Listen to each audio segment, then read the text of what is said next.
Selamat datang di channel History TV. Kalau Anda suka dengan video-video kami, tolong bantu subscribe, share, dan like supaya channel ini cepat berkembang. Kami ucapkan banyak terima kasih yang sudah support dan mendukung channel kami. Dalam aksinya, para pemberontak membagi kelompok ke dalam dua barisan. Barisan pertama adalah barisan inti dan barisan kedua adalah cadangan.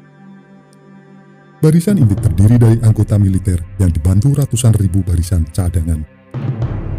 Jumlah barisan inti, jumlahnya 27 orang, dipimpin oleh Sersan Mayor Ponto yang dipecat dari ketentaraan Belanda karena bersimpati dengan komunis, dan Sersan Ramuat yang bernasib sama dengan Ponto.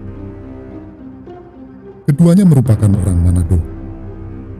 Sasaran serangan barisan inti adalah kantor-kantor pemerintahan dan membunuh para pegawainya di gedung Sosiatit, perusahaan tambang, batubara, dan pembunuhan sejumlah pejabat tinggi di sana, serta menyerang penjara dan membebaskan tahanan. Pemberontakan di Silungkang pecah pada 30 Desember 1926 saat peringatan malam tahun baru 1927. Mulai pukul 23.00 WIB, para pemberontak sudah mulai bergerak melakukan serangan-serangan mematikan. Sasaran pertama para pemberontak adalah membunuh Kepala Nagari Silungkang Muhammad Jamil, gelar Rangkajo Nang Gadang. Pemimpin pemberontakan di rumah Muhammad Jamil adalah keponakan sendiri Salim Enek. Sasaran kemudian adalah 3 orang guru, terdiri dari Guru Mahmud, Jumin, dan Rahman. Ketiganya dibunuh di rumahnya tanpa perlawanan. Para pemberontak lalu menyasar tukang mas, Kari Sutan, dan Menek yang berasal dari Bukit Tinggi. Kari Sutan dan Menek dibunuh bersama anaknya yang masih kecil. Setelah selesai melakukan pembunuhan keji di malam itu, pasukan pemberontak kembali ke markas mereka di Rumah Tinggi untuk beristirahat. Setelah melepas lelah, pasukan pemberontak kembali bergerak dengan sasaran kepala stasiun kereta api Silungkang. Namun, sebelum pasukan pemberontak tiba di lokasi, kepala stasiun sudah melarikan diri dan selamat dari pembunuhan. Para pemberontak lalu meledakkan rumah kepala stasiun dengan dinamit. Sasaran selanjutnya adalah rumah petugas kartis kereta api Hamid gelar Sultan Pamuncak. Karena berusaha melawan, Hamid dan anaknya yang masih kecil dibunuh.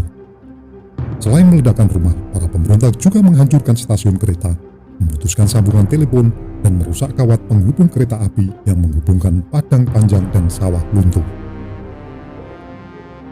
Dari stasiun, para pemberontak menyerang Kepala Biro Departemen Pekerjaan Umum, Tuan Hunjit Lawerus.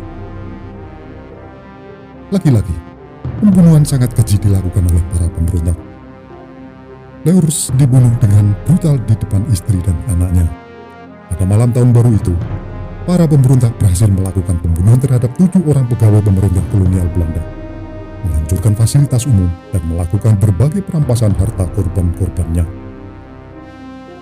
Pada 1 Januari 1927, aksi pemberontakan telah diketahui pihak kepolisian kolonial. Aksi pengejaran dan perang terbuka antara kelompok pemberontak dengan aparat kepolisian pun mulai terjadi saat itu. Sebanyak 49 pemberontak berhasil ditangkap pada hari itu. Beberapa orang pemberontakan tewas dalam pertempuran, dan sebagian lainnya mengalami luka-luka. Jumlah mereka yang ditangkap dan tewas dalam pertempuran terus bertambah. Namun begitu, aksi pemberontakan dalam melakukan pembunuhan-pembunuhan masih terjadi. Di Padang Sibusu, para pemberontak membunuh Kepala Nagari Datuk Sultan Nan Gadang dan mengangkat kopiah gelar Datuk Bandaro sebagai penggantinya. Pada 2 Januari 1927, ratusan orang berkumpul di pasar Padang Sibusu. Beberapa orang yang dianggap tidak loyal kepada revolusi ditangkap para pemberontak dan dihukum pancung. Peristiwa itu juga terjadi di Silungkang. Pada 3 Januari, 2 brigadir penangkapan. Aksi ini cukup berhasil. Para pemberontak berhasil dipukul mundur untuk sementara waktu. Selama minggu pertama pemberontakan, gerakan revolusi hanya terjadi beberapa wilayah seperti Silungkang, Muara Kalaban, Padang Sibusu, dan Tanjung Ampalu.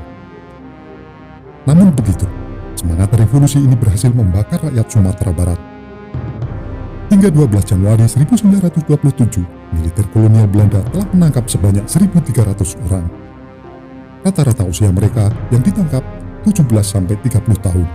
Pada Februari 1927, jumlah mereka yang ditangkap dan ditahan telah mencapai 4.000 orang. Pemberontakan baru benar-benar dipadamkan pada 28 Februari 1927. Lamanya perlawanan rakyat di Sumatera Barat menunjukkan bahwa gerakan itu cukup terorganisir dibanding di Banten, meskipun terdapat banyak kelemahan-kelemahan. Amulus Nasution, salah seorang tokoh pemberontak rakyat Silungkang 1926 sampai 1927, membenarkan adanya pembunuhan-pembunuhan sadis yang dilakukan para pemberontak selama di Silungkang. Jumlah anggota PKI di Indonesia yang ditangkap karena terlibat pemberontakan tahun 1926 mencapai 13.000 orang. Paling banyak dari Banten mencapai 13.000 orang atau 10% dari total korban. Sedangkan dari Silungkang hanya 4.000 orang. Pemberontakan PKI tahun 1926 sampai 1927 akhirnya ditetapkan sebagai bagian dari perjuangan kemerdekaan Indonesia melalui PP nomor 39/1958, PP nomor 20/1960, dan PP nomor 5/1964. Sekian, sampai di sini ulasan singkat kami tentang pemberontakan PKI di Banten dan Silungkang 1926 sampai 1927. Apabila ada kesalahan dalam kami menyampaikan, mohon diluruskan dan mohon maaf. Terima kasih yang sudah menonton sampai selesai.